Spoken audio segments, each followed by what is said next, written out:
It's November 29th, 1943, and in the tail of the B-17 Rikki-Tikki-Tavi sits tail gunner Gene-Eugène Morin. There are over 300 planes in the air to target Bremen, a very heavily defended industrial city. With just 10 minutes to target, everyone nervously scans the skies, when the inevitable call comes over the intercom. The German pilots know if they can come in straight and level from the front, they'll avoid being hit by the top turret gunner and the ball turret gunner from the planes they're targeting. A starful of Bf 110 seconds comes straight onto the formation. They're carrying a new weapon, 21 centimeters Werfer Granate mortar rockets. The 110 seconds release a barrage that streaks towards the box formation of flying fortresses. In the pilot seat of Rikki-Tikki-Tavi, the one-year-old pilot, First Lieutenant Linwood Langley, barely has time to register what's happening as a rocket streaks by the cockpit, barely missing him. First the rockets, then the guns. The Bf 110 seconds are now in range, and they fire with all they have. As the 110 seconds roar by, Navigator Second Lieutenant Jesse Orison is ready with the cheek gun. In a moment, the enemy have gone past, but at the back, Gene is ready and peppers the 110 seconds as they fly straight on and then peel off in pairs. Squinting in the distance, he sees small dots. There's more. He shouts as roaring in from above and behind are more German planes than Gene has ever seen, Bf 109 seconds, and the dreaded Butcherbird Few 190 seconds. Then there's mayhem, as the world becomes a mass of whirling planes and tracer fire. Empty shell casings pool on the floor of the fort, as all the gun positions send as much lead as they can towards the enemy. The intercom is awash with the gunners calling out the positions. Then a dirty cotton warpuff is seen exploding ahead. The sky is covered in 88mm flak. Some of the German planes peel off, but others don't seem to care about the flak and just press on their attack. The B-17 seconds are buffeted about as the flak explodes all around them. The American planes are hit and go down. Morin can see them fall out of formation and drift behind and below. The bomb bay doors are open. They wait nervously for the lead plane to drop their ordnance. It's away and Bombardier Donald Curtis releases the bombs. The plane is instantly lighter and lifts as the bombs go down. The bomb bay doors grind closed, and Langley turns and heads for home. The flak slowly and mercifully peters out. The captain's amazed. Fortresses are tough. The 4 engines are seemingly unaffected and running well, and relief washes over the crew. Before the echo of those words dies in the ears of the men, another cry goes up. A swarm of enemy fighters is spotted coming in from above. All the men stare at the vast numbers of planes coming at them.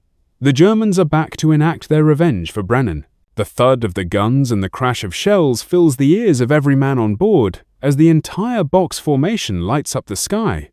The formation is rocked from every angle. Fortresses go down in the melee, but the crew of Rikki-Tikki-Tavi are too occupied to register. Gene takes aim at an FW 190 that zips past, and then a Bf 109. He can't be sure if he's hit any of them, but he picks another target and battles on. The B-17 shakes under the impact of another volley and slowly starts to drift back from the formation. Gene notices the gap with the main group getting wider and wider. Quickly, he looks over his left and right shoulder.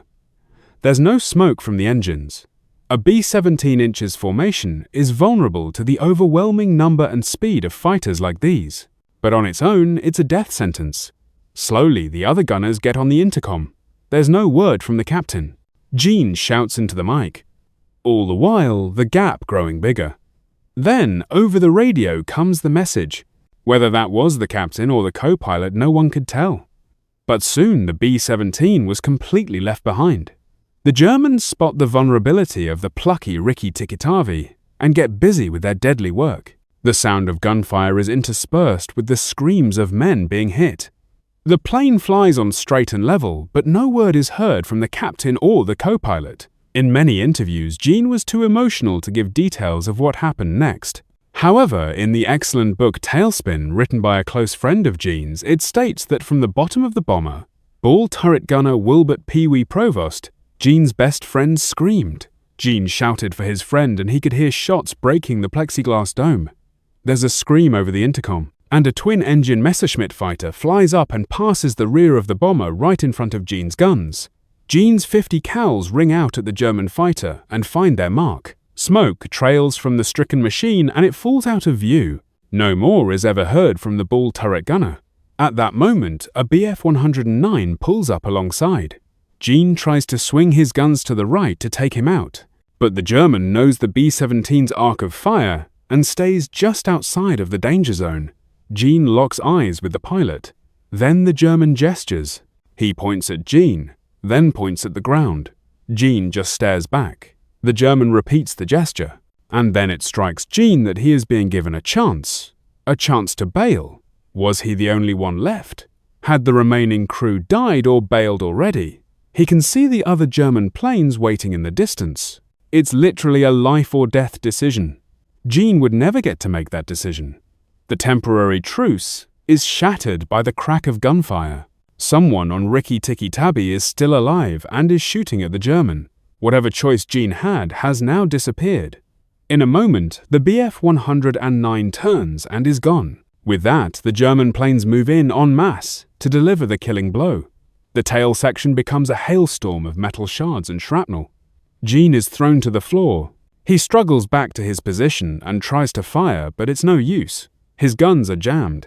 He seems to be on autopilot, and despite his injuries, he gets to work on the gun.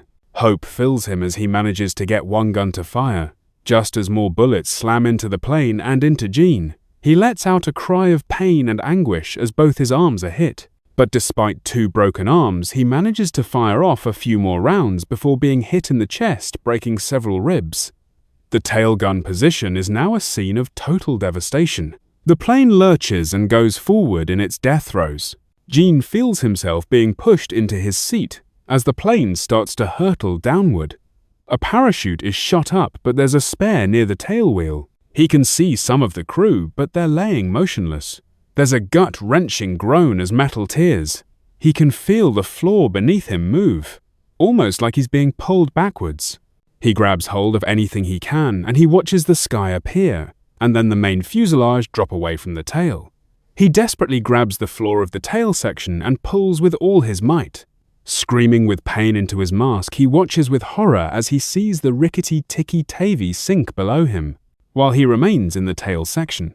In the nose section, though, navigator Jesse Orison and the bombardier Donald Curtis fire their guns at the seemingly countless planes buzzing them. There's just too many, and they're too fast. Bullets strike the plexiglass, hitting Curtis and pushing him back into Orison. The plane is nose down.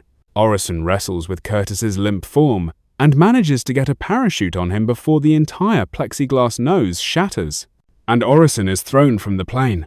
Jagged glass rips into his legs. He falls and pulls the ripcord, screaming with pain. It's then he sees the tail section of the Rikki-Tikki-Tavi. He remembered seeing the rudder and elevators fluttering as it whirled around and fell. Little did he know his friend was still inside. There were at least 3 eyewitnesses who watched the tail fall. Some more fanciful accounts even reported that Gene kept firing as he fell. But according to Gene, that did not happen. Inside the tail, the force of the spin is tortuous. The speed of the spin and air pressure pins him into place, unable to move, and a red mist covers his vision as blood seeps into his eyes. The fall seems to take forever. The tail falls, and eventually slams into trees with a violence that the living man should not feel. But Gene did. Through his damaged eyesight, Gene sees a light at the end of a tunnel. He crawls towards the light. He feels pain from his broken arms and can feel his fillings loose in his mouth. But still he crawls towards the light. He falls. Miraculously, he finds himself on a forest floor. The tail section of the Rikki-Tikki-Tavi is hanging above him in the trees. He lies there for a moment, elated. He survived, but not without injury.